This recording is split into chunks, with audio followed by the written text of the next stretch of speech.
जी friends, अस्सलाम वालेकुम। आज हम ये लेक्चर डिस्कस करने वाले हैं with reference to the lecture number 4 जो हमने डिस्कस किया था, जिसके लिए हमने प्रेशर वॉल्यूम वर्क के लिए एक इक्वेशन ड्राइव की थी। और ये इक्वेशन हमारे पास क्या थी? This was Q is equals to delta E plus P delta V। This was the equation. Now, अब इसी इक्वेशन को हमें यहाँ डिस्कस करना है, लेकिन किस स्पेसिफिक कंडीशन में? The condition is what? At constant volume. So constant volume की कंडीशन में, यानी वॉल्यूम को कांस्टेंट रखते हुए हम ये चेक करेंगे कि इस इक्वेशन में क्या चेंजिंग आएगी। That is what according to the first law of thermodynamics, that is the Q is equals to delta E plus P delta V। Now, इस बात को समझिएगा।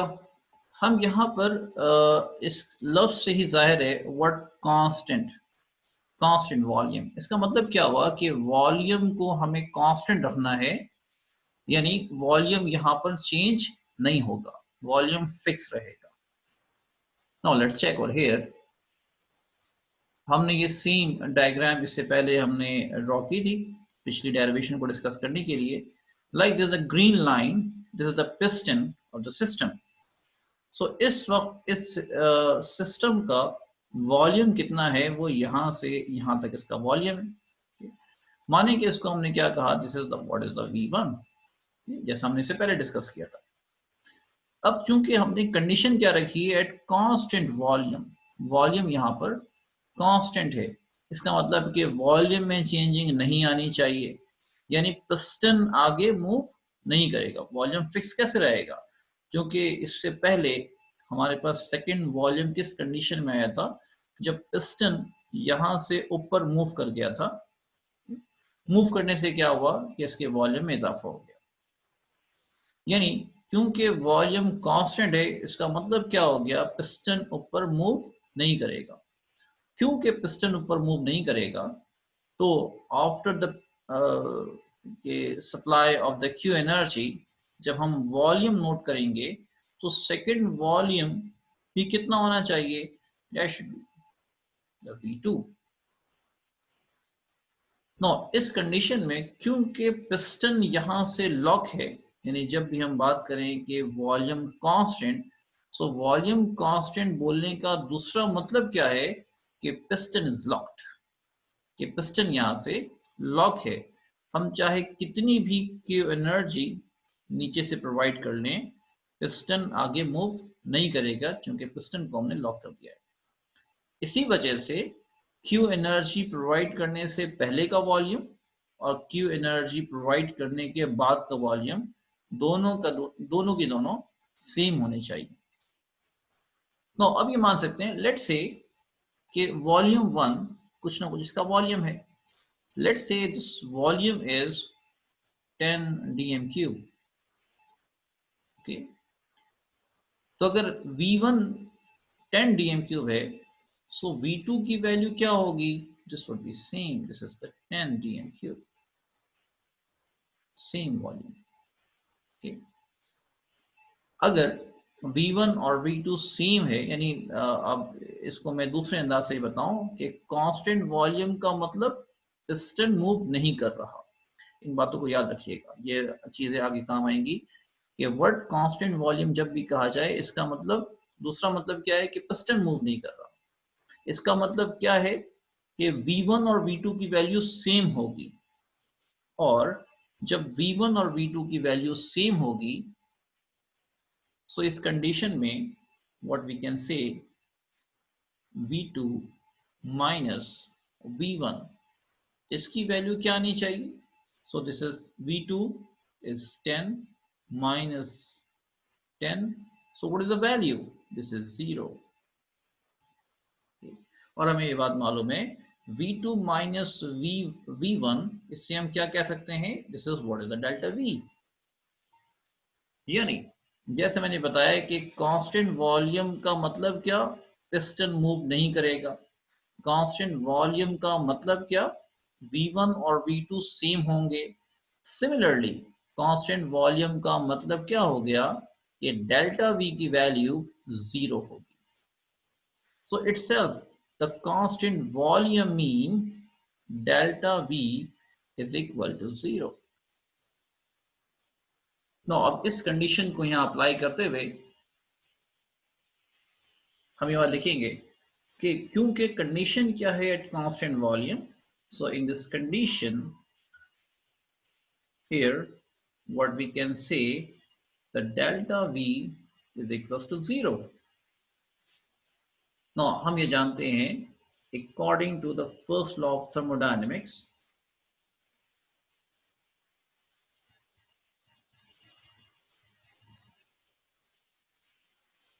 First law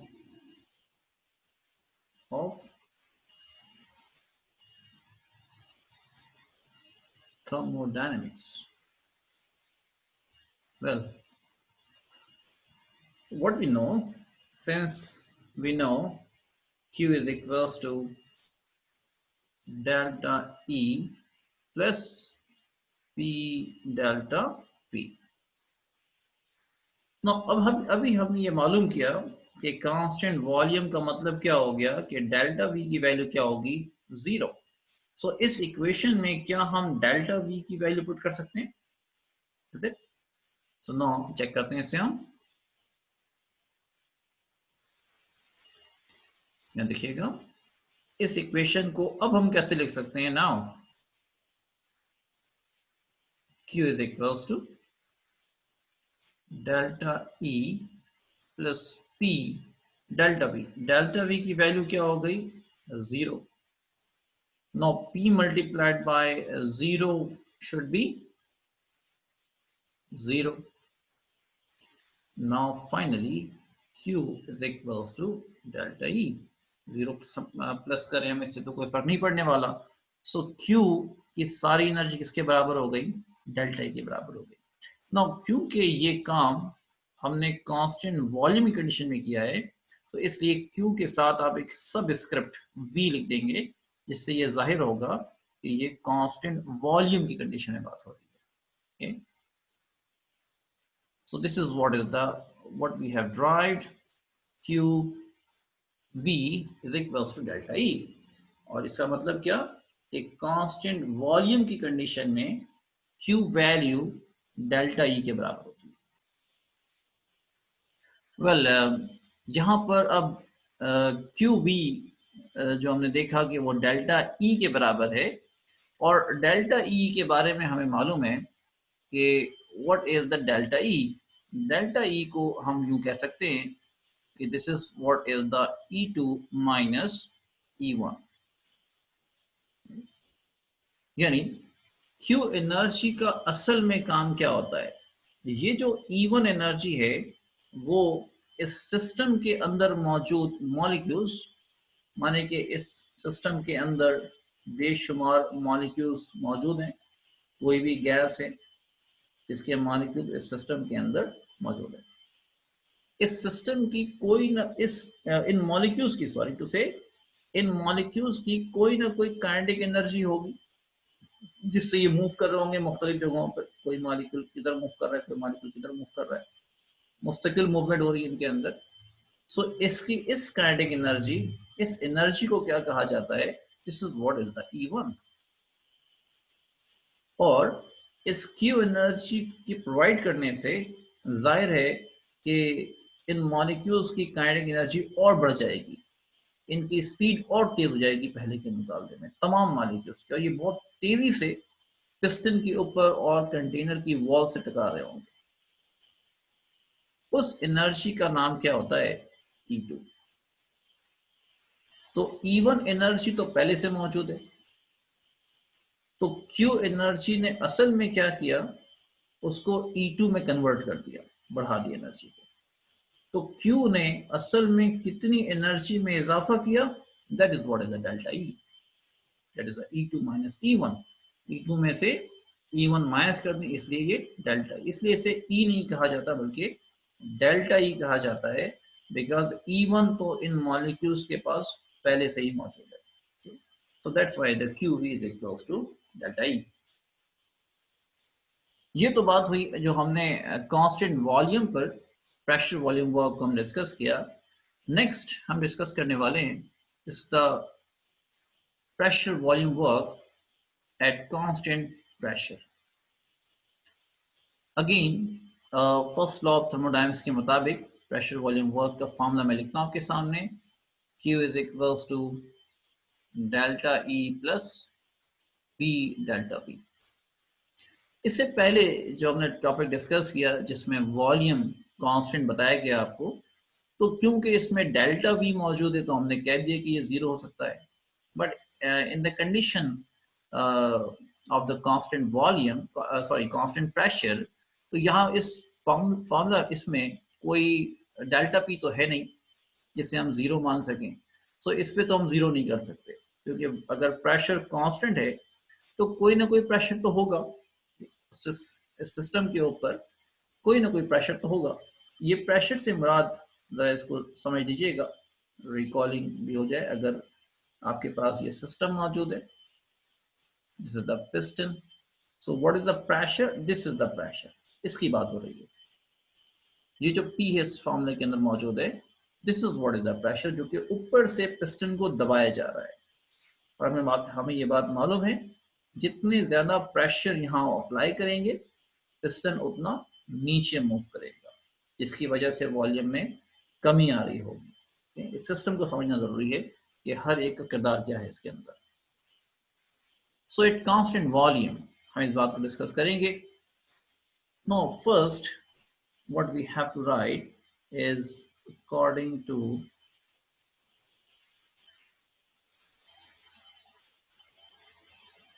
first law of thermodynamics.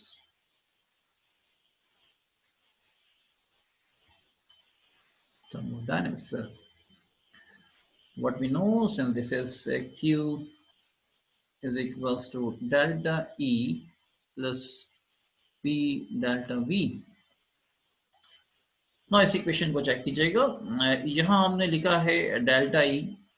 क्या इस delta E को क्या हम यूं लिख सकते हैं, E2 minus E1, okay, plus P।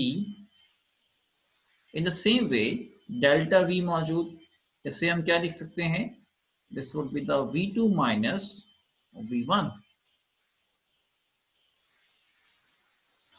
Now ये चीजें हमने कॉपी की, Q is equals to E2 minus E1, then ये P ब्रैकेट के अंदर मौजूद V2 और V1 दोनों से मल्टीप्लाई हो रहा है, तो हम इसे मल्टीप्लाई करके लिखते हैं। So this is the plus plus, और V2 के साथ भी प्लस साइन है, सो साइन को हमने मल्टीप्लाई किया, प्लस प्लस प्लस आना चाहिए, and then this is the P V2, then plus minus minus, and this will be the P V1। Okay, आगे बढ़ते हैं। इससे the same we have to copy, this is Q is equals to, यहाँ check कीजिएगा, एक यहाँ पर बात हो रही है कंडीशन 2 की, ये 2 और ये 2 की कंडीशन है, और बकिया ये E1 और ये PV1 1 की कंडीशन है। तो 1 की कंडीशन एक साथ और 2 की कंडीशन को हम एक साथ लिखते हैं। So let's check what will be over here, this is the E2, ये हमने कॉपी किया, देन माइनस E1 हम स्कैप करेंगे, वो हम दूसरी साइड लिखेंगे, देन क्या लिखना चाहिए हमें, plus PV2 plus PV2, then minus E1 minus E1, then minus PV1। अब यहाँ आप देख सकते हैं यहाँ पर माइनस मौजूद, और इस PV1 के सामने भी माइनस मौजूद, इन दोनों में से क्या हम माइनस कॉमन ले सकते हैं, yes. So this will be the Q is equals to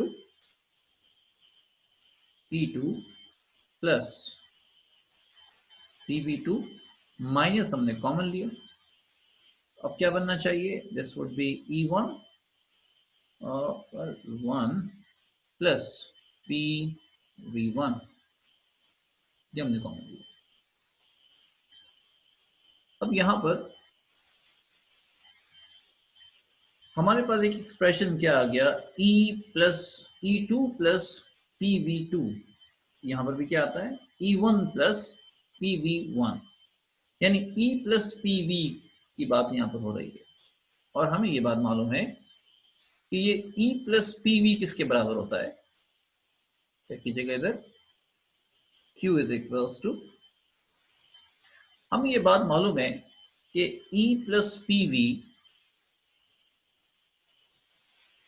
here we know that E plus P we ये बराबर होता है H के, and H is what is called the enthalpy। ये थर्मोडायनेमिक्स में बहुत ही अहम टर्मिनोलॉजी है, this is the enthalpy।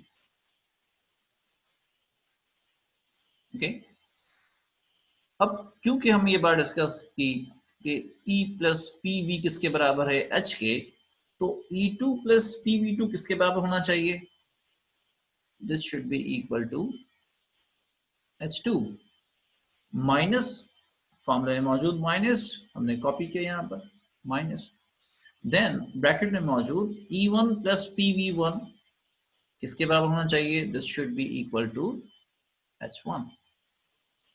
Now finally this is the H2 minus H1, H2 minus H1, this should be equal to delta H। Okay, so this is what is the delta H, यानी Q energy अब किसके बराबर हो गई, delta H के, and delta H is what is the change in enthalpy,